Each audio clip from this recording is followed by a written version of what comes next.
June in Harrisburg is budget season, and less than 3 weeks left for Democrats and Republicans to agree on a fiscal plan for the upcoming year. So we are lucky to have one of the key players involved in budget talks with us this morning, House Majority Leader Bryan Cutler of Lancaster County, with us on the Capitol Beat. Thank you so much for joining us. I know everything's very busy this time of year. We hear the term budget a lot, and we're going to over the next 3 weeks. For someone that is uninformed, unaware of what's going on in Harrisburg and the importance of it, why are the next 3 weeks so important? Well, the next 3 weeks are important because we're really setting our financial course for the next year. And while we oftentimes, even as legislators, refer to the budget as the bill that discusses how much money will be spent in the upcoming weeks and months for the fiscal year, the truth is the budget itself is the general appropriation, which is the money. But then you have all of the supporting bills that are required to implement that. There's a financial code, there's an education code, a human services code, sometimes an administrative code, and a tax code. And then there will be a series of policies also that are funded in the budget that also need to be implemented in conjunction with all of that. We've heard a lot over the last few months about what the important policies are that the governor's administration is pushing.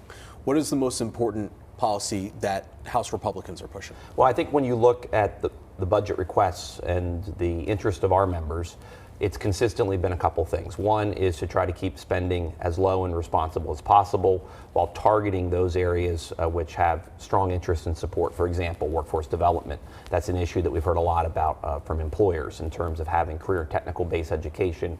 We'd moved those policy bills previously in the session, and I think the budget will hopefully reflect investments in those areas as well. Additionally, I think it's safe to say we'd love to have a large portion of any reserve go into the rainy day fund.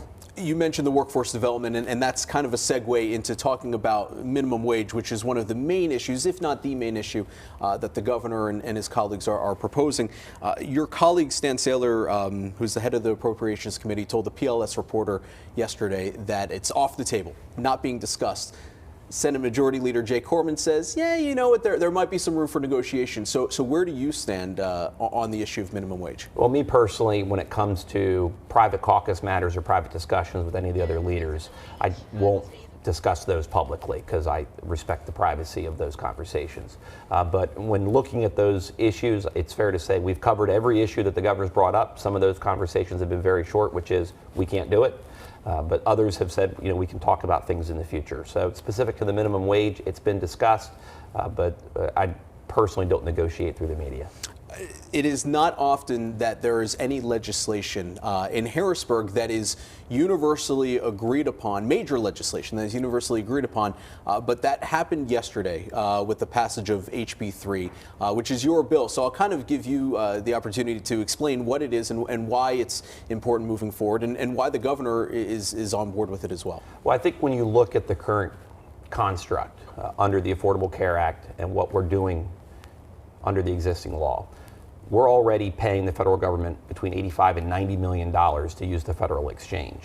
The Trump administration had reached out, indicated they'd be willing to give a waiver for a different kind of insurance exchange, one that is state-based, and then they would allow us to use the money that we could save, which would be approximately $60 million, because the state insurance department believes they can run it for about $30 million.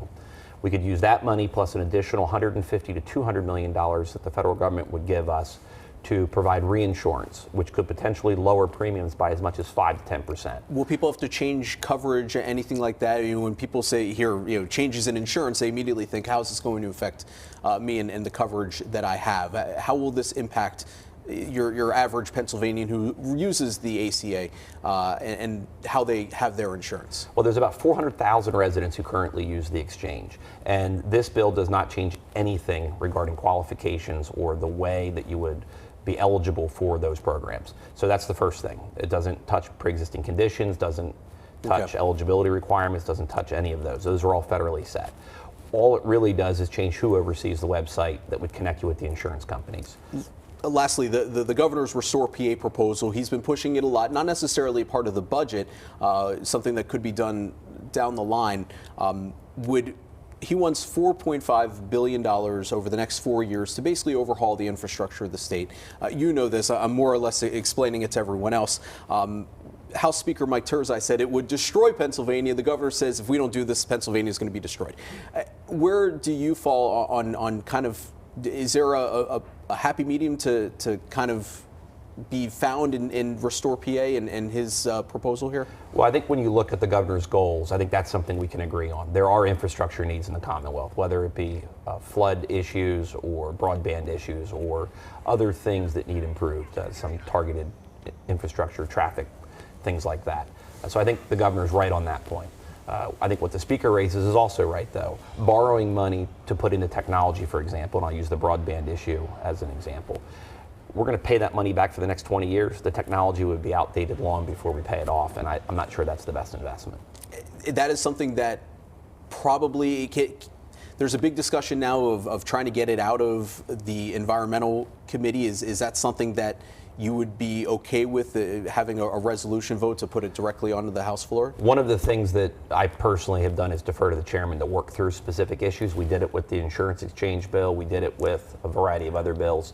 And I think that discussion is a little premature because Chairman Metcalf has said he'll never take up a Democratic bill. Understood. I don't have the same approach. That's why Leader Dermody and I worked together in House Bill 3. All right. And I think as we go forward, that discussion regarding infrastructure will happen, but I'm not sure it'll be what the governor wants, but I think it's something that we can discuss. A conversation to be had in the fall, perhaps. For now, it's budget season, and House Majority Leader Bryan Cutler gracious to join us on the Capitol Beat. Thank you so much. We'll be back with more Fox 43 Morning News.